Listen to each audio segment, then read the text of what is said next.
ناظرین و حاضرین، پارٹ 7 میں ہم نے رسول اللہ صلی اللہ علیہ وآلہ وسلم کی مدینہ منورہ کی طرف ہجرت کے بارے میں بیان کیا تھا۔ پارٹ 8 میں ہم اسی سلسلے کو آگے جاری رکھیں گے، لیکن اس سے پہلے ناظرین و حاضرین، اگر آپ نے ہمارا چینل سبسکرائب نہیں کیا تو ہمارا چینل سبسکرائب کیجئے، بیل آئیکن کے بٹن کو دبائیے تاکہ ہماری ہر آنے والی ویڈیو آپ تک پہنچ سکے۔ ناظرین و حاضرین، جب نبی کریم صلی اللہ علیہ وآلہ وسلم غار ثور میں داخل ہو گئے تو سیدنا ابو بکر رضی اللہ عنہ نے اپنے فرزند ارجمند عبداللہ رضی اللہ عنہ سے کہا، تم دن کے وقت ہمارے بارے میں لوگوں کی باتیں سنتے رہنا اور شام کے بعد آ کر ہمیں ان کی اطلاع کرتے رہنا۔ اسی طرح اپنے غلام سیدنا عامر بن فہیرہ رضی اللہ عنہ سے فرمایا، دن کو بکریاں چراتے رہا کرو اور شام کے بعد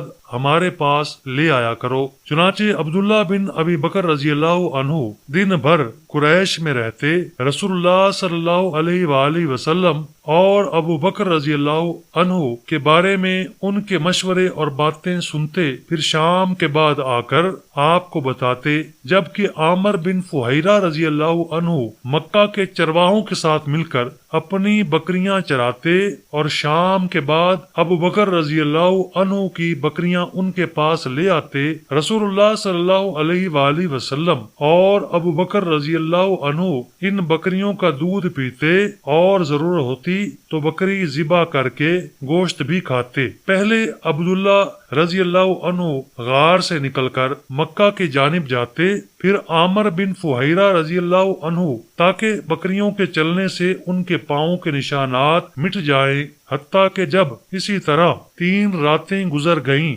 اور مکہ مکرمہ والے تھک ہار کر بیٹھ گئے تو عبداللہ بن اریقت بھی، جس سے آپ نے معاہدہ کر رکھا تھا، ان کی 2 اونٹنیاں اور اپنا 1 اونٹ لے کر آ گیا۔ ادھر حضرت اسماء بنت ابی بکر رضی اللہ عنہما بھی ان کے سفر کے لیے کھانا وغیرہ لے کر آ گئیں، لیکن اس کا بند لانا بھول گئیں۔ وہ حضرات چلنے لگے تو اسماء رضی اللہ عنہما دسترخوان باندھنے لگیں تو پتہ چلا کہ بند نہیں ہے۔ انہوں نے اپنا کمر بند کھول کر ایک حصے کے ساتھ دسترخوان باندھ دیا اور دوسرا کمر میں باندھ لیا۔ اسی بنا پر ان کو ذات النطاقین کا لقب نصیب ہوا۔ ادھر جب مشرکین کو رسول اللہ صلی اللہ علیہ وآلہ وسلم اور ابو بکر رضی اللہ عنہ کے نکل جانے کا پتہ چلا تو وہ ان کی تلاش میں جت گئے، حتیٰ کہ انہوں نے آپ حضرات کی گرفتاری کے لیے 100 اونٹ انعام مقرر کر دیا۔ پھر وہ آپ کا کھوج لگانے لگے، مگر انہیں کچھ پتہ نہ چلتا تھا۔ اسی تلاش میں وہ اس پہاڑ پر بھی چڑھے جہاں آپ دونوں تشریف فرما تھے، بلکہ وہ اس غار کے منہ کے پاس بھی پھرتے رہے، حتیٰ کہ ان کے پاؤں اندر سے نظر آتے تھے، مگر اللہ تعالیٰ کی حفاظت کے باعث کہ وہ آپ کو نہ دیکھ سکے۔ ابو بکر رضی اللہ تعالی عنہ رسول اللہ صلی اللہ علیہ وآلہ وسلم سے کہنے لگے، اگر ان میں سے کسی نے اپنے پاؤں کی طرف نظر کر لی تو وہ ہمیں دیکھ لے گا۔ آپ صلی اللہ علیہ وآلہ وسلم نے فرمایا، ابو بکر، یہ کیسے ہو سکتا ہے؟ ہمارے ساتھ اللہ ہے۔ آپ کا کھوج لگانے والوں میں سراقہ بن مالک بھی تھے، جو کہ ابھی مسلمان نہیں ہوئے تھے۔ جب مدینہ والوں کو رسول اللہ صلی اللہ علیہ وآلہ وسلم کے سفر کا پتہ چلا تو انہوں نے آپ کی تشریف آوری کا انتظار شروع کر دیا۔ وہ ہر روز صبح کی نماز کے بعد مدینہ منورہ سے باہر نکل کر آپ کا انتظار کرتے۔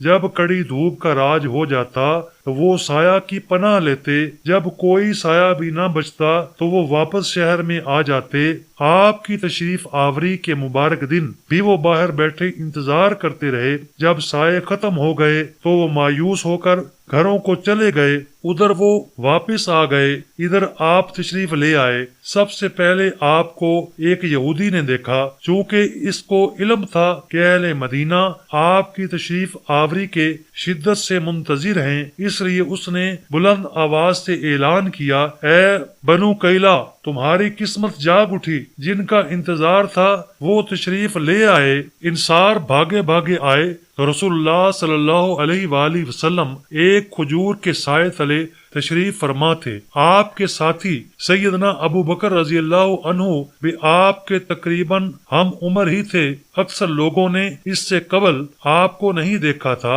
اس لیے ان کو پتہ نہیں چل رہا تھا کہ رسول اللہ صلی اللہ علیہ وآلہ وسلم کون سے ہیں۔ لوگوں کا زبردست رش تھا۔ اتفاقاً رسول اللہ صلی اللہ علیہ وآلہ وسلم کے سر مبارک سے سایہ ہٹ گیا۔ ابو بکر رضی اللہ عنہ فوراً اٹھے اور اپنی چادر سے آپ کو سایہ کرنے لگے۔ تب لوگوں کو رسول اللہ صلی اللہ علیہ وآلہ وسلم کا پتہ چلا۔ مسلمان اپنے اسلحہ کی طرف لپکے اور مسلح ہو کر ہررا ایک پتھریلے میدان میں آپ کا باضابطہ استقبال کیا اور پھر اسلحہ کی چھاؤں میں آپ کو لے کر مدینہ کی طرف چلے۔ راستے میں آپ دائیں طرف کو مڑے اور بستی قباء میں بنو عمرو بن عوف قبیلہ کے ایک صاحب کلثوم بن ہدم کے ہاں اترے۔ بعض مورخین کے مطابق آپ پہلے ایک کھجور کے سائے میں فروکش ہوئے، پھر حضرت کلثوم کے گھر منتقل ہوئے۔ یہ پیر کا دن تھا، تاریخ 12 ربیع الاول تھی اور آپ کی بعثت کا 13واں سال تھا۔ آپ قباء میں 14 دن ٹھہرے، جیسا کہ صحیح بخاری میں سیدنا انس رضی اللہ عنہ سے روایت ہے۔ ان دنوں میں آپ نے مسجد قباء کی بنیاد رکھی۔ قباء سے روانہ ہوئے تو تھوڑے ہی فاصلے پر نماز جمعہ کا وقت ہو گیا۔ رسول اللہ صلی اللہ علیہ وآلہ وسلم نے بنو سالم بن عوف کے علاقے میں وادی رانونا کے مقام پر دوسرے حاضرین سمیت جمعہ ادا فرمایا۔ آپ نے اس مقام پر ایک مسجد کی بنیاد رکھی، جسے بعد میں مسجد جمعہ کہا جانے لگا۔